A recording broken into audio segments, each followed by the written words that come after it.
Wolves are set to take on Bournemouth today at 3 p.m.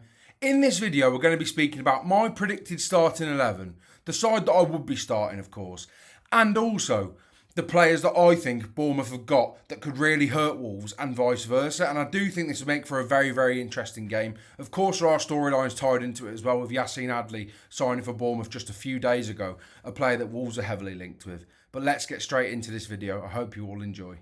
Now, for me, this is the starting 11 that I would personally like to see start today. Now, obviously, there's going to be one massive, well, probably two massive omissions, to be honest, is the fact that Kiana Herver is starting at right back and Fer Lopez is starting up there as well as the right-sided number 10. Now, I appreciate that Vitor Pereira perhaps doesn't think that Fer Lopez is ready, and he does, of course, fancy Marshall Monetzi. He always has fancied playing Marshall Monetzi, to be honest, generally across the board, and of course he did start against Manchester City. Now, for me, Marshall Monetzi is perfect for those games against the likes of Manchester City, against the likes of Liverpool, where you need real runners in those areas. But I would absolutely love to see Fer Lopez get given an actual start against Bournemouth today. Now, I know Bournemouth are a very, very good side again, but I do think that his technical ability could prove to play a big part. And also the fact that Bournemouth haven't got a massive, massive pitch. And it's one of them I do feel like in terms of, it feels quite tight at the Vitality, I think. And I think in those tight areas, you definitely want Fer Lopez on the ball more than you want Marshall Monetzi popping up in them areas for me. And I do think he would actually facilitate a lot better for Strand Larsen in a game like this, where ultimately Wolves are going to struggle to create chances because Bournemouth are very good defensively. We saw Truffert got player of the match against in the Liverpool game, and he played really, really well, and he's been a really good signing for Bournemouth so far.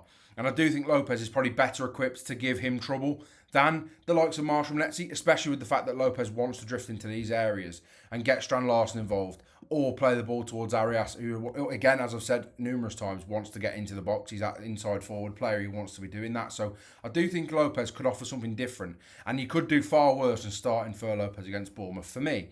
Now, do I think he'll play Fer Lopez? Not particularly. Would most people agree with me that they'd like to see Fer Lopez start? Probably not. But as you know, I would like to see him get a run out in this side, and I do think Bournemouth's a good game for him to do so. Now, why is Kiana Herver starting? You may be wondering. Well, Jackson Tachua hasn't had many training sessions with this Wolves side. He only signed earlier in the week, and he's just generally probably not going to be up to that level yet, really. Of course, he's had pre-season and stuff like that with Verona, but in terms of intensity, in terms of Premier League intensity, I think it is another level, and I do think Tachua will have to adapt to that. I do think we will see him at some point. I think he might get 15 to 20 minutes maybe at the end, but I do think Kiana Herver will start this game. And again, I don't think he was, I'll actually argue he's one of Wolves' best performers against Manchester City, to be quite honest. One of the few that actually was decent. Now, he did have poor touches, of course, but I did think his performance overall was decent. Jeremy Doku didn't have, anything to do really down Herver's side, and none of the goals were Herver's fault. So ultimately, I think Herver had a decent game, and I think he was very, very decent. Now, I do think this back three will be the back three until Krejci comes in. If Krejci comes in, I think he'll slot in for Totti, or we could see Agbadou moved out to the right, Krejci in the middle and Totti to the left. But I do think that back three, including the goalkeeper, unfortunately, and Jose Sarr, is pretty nailed on.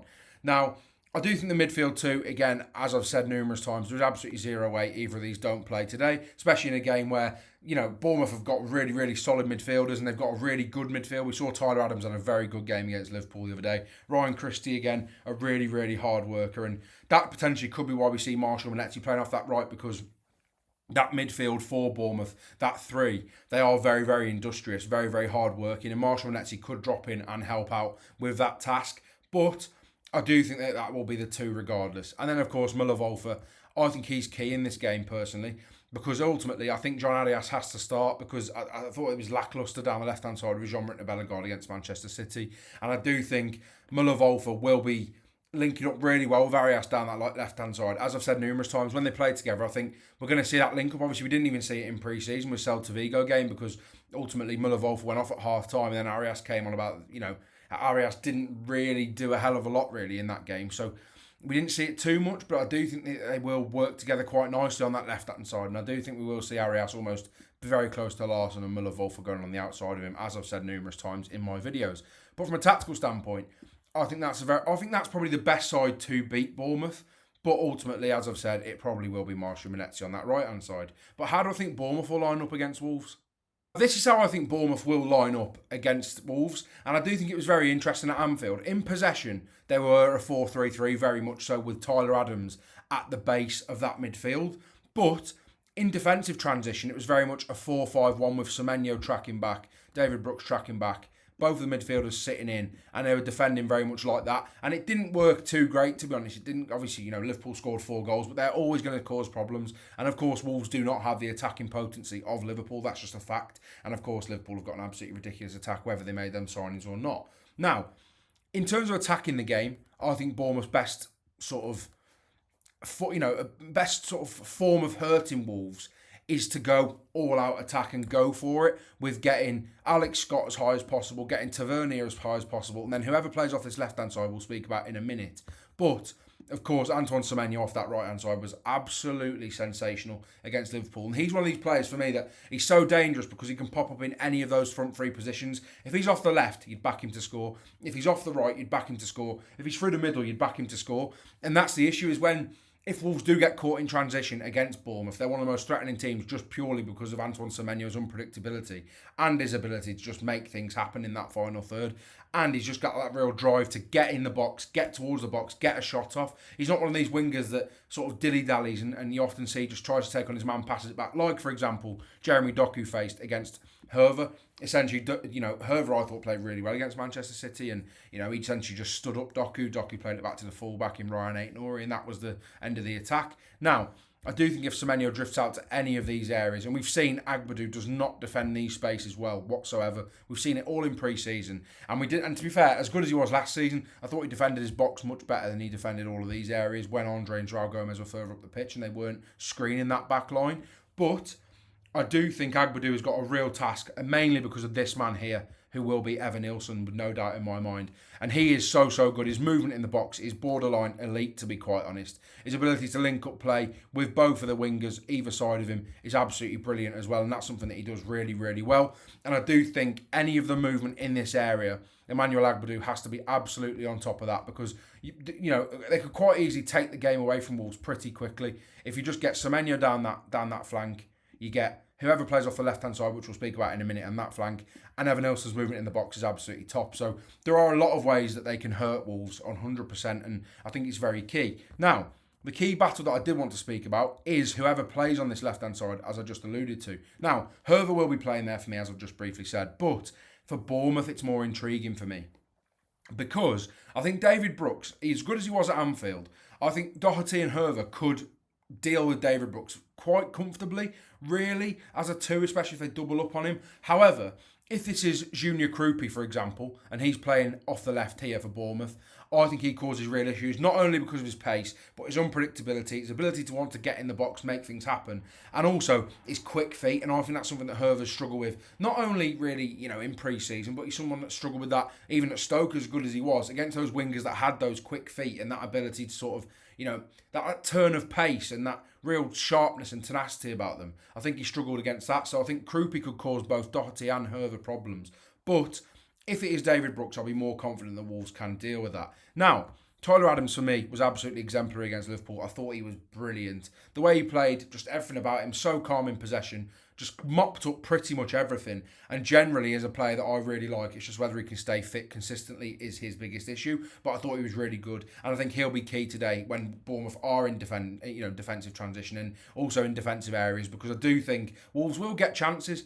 Especially if this is the front three, I think Wolves will get chances. Jean Arias will make things happen. Fer Lopez will make things happen, although I do think it could be Menezzi, as I've just said. Muller-Wolfer wants to get high as well, so his ability to not only double up on the right-hand side and cover along that side with whoever's playing at right back, at Anfield it was Adam Smith. Now, I do think his ability to come across into this area and help out is going to be key, because Muller-Wolfer will end up in this area. I have absolutely zero doubt about it.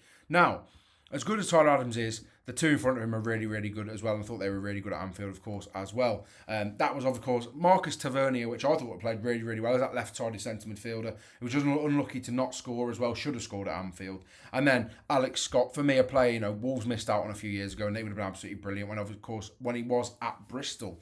And for me, so technically secure. We saw it in the Under-21 Euros when he was playing consistently. He is a joke. He is so good, and a player that, again, if he can stay fit, they've got a real player there. And Alex Scott is someone, again, so assured in possession. He's not one of those physical midfielders, and that's where I think Wolves could win the midfield battle, because João Gomez and Andre are very aggressive, very physical, want to get stuck in, want to get in the tackle, and I do think that could massively benefit Wolves going into this game. But of course, they do have a big task with such quality midfielders in that midfield for Bournemouth, especially when they're defending. They almost will tuck in as a 5 as well. If Wolves do start putting the pressure on, Iraola will not be afraid to just go, do you know what, lads, let's all get back, let's all sit in and we'll try and play on the counter with Semenyo, because again, Semenyo's one of them players that can do that. He can play in any of those front three positions, and it makes it so dangerous for Wolves going into this game. So ultimately, I think it's going to be a very exciting game to watch. It's also going to be a very interesting game to watch tactically. I think Vitor Pereira's got a big task on his hands. Although for me,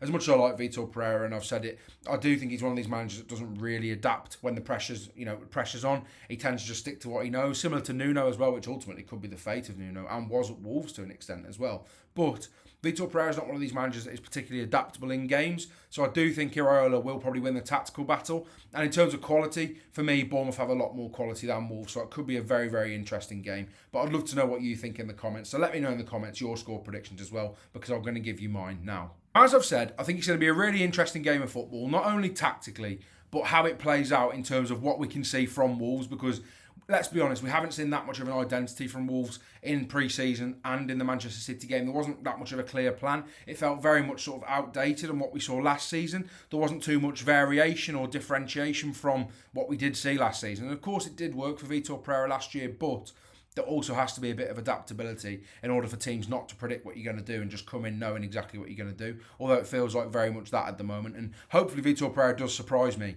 And that whole tactics point of this video was rendered useless. But I just can't see that happening personally. Now, in terms of quality, for me as a starting 11, there's a few players from Wolves that get in there 100%. For me, Larsson is close to Evan Nilsson. It's a tough one. I personally like Evan Nilsson a hell of a lot, but I do also like Larsson. I think he's very tough. Semenyo gets in this Wolves side very comfortably. I think Trafford gets in this Wolves side very comfortably. The midfield, I don't think don't get me wrong, I like Bournemouth's midfield, as I've said, but I do think in terms of a starting midfield too, I don't think any of them would replace Andre or João Gomez. And generally across the park, I do think Bournemouth have a better side. Now, how do I think it's going to play out? Now, of course, it's at the Vitality. Not known for being one of the most unbelievable atmospheres at a ground, but Wolves do have a very good record there as well, and generally quite comfortable when they go to the Vitality, which is pretty crazy considering the likes of Liverpool, Manchester City, Arsenal have all struggled whenever they've gone there in recent times. So I do think it's going to make for a very interesting game. The narrative of Yassin Adli, which we haven't even spoken about just yet, I think is very interesting as well. I've seen people saying on Twitter all week that it's written in the stars for Yassin Adli to score, and it probably is to come off the bench and score, but I do think we'll see Yassin Adli get some minutes. I think he'll get a very warm reception from the Wolves fans. But, as I've said, I think it's going to be a very interesting game. The score prediction for me is going to be 2-1 Bournemouth. Now, don't shoot me down, Wolves fans. That is just because I think the wild card of having such quality in that attack, for me, is a massive difference. I'm not saying Wolves don't have quality, but they've got proven Premier League quality in Antoine Semenyo. And Jorgen Larsson, of course, is that. But for me, the other two either side of him aren't going to be unbelievably Premier League proven, but I do think it's going to be a tight game, and I do think Wolves will be very close to competing in the game. I think it'll be a tight game as well, and the scoreline, as I've said, 2-1 for me, a very tight game. It could go 2-1 either way. Let me know your score predictions in the comments. I'd really appreciate it if you would do that. Also, I'd really appreciate it if you would like the video, subscribe to the channel. We are 5 subscribers away from 2.1k. Absolutely incredible. Thank you all for your support on these videos recently. I really do appreciate you all. Thank you very much for watching. Hopefully Wolves come out with 3 points this afternoon, and I'll see you all in the next one.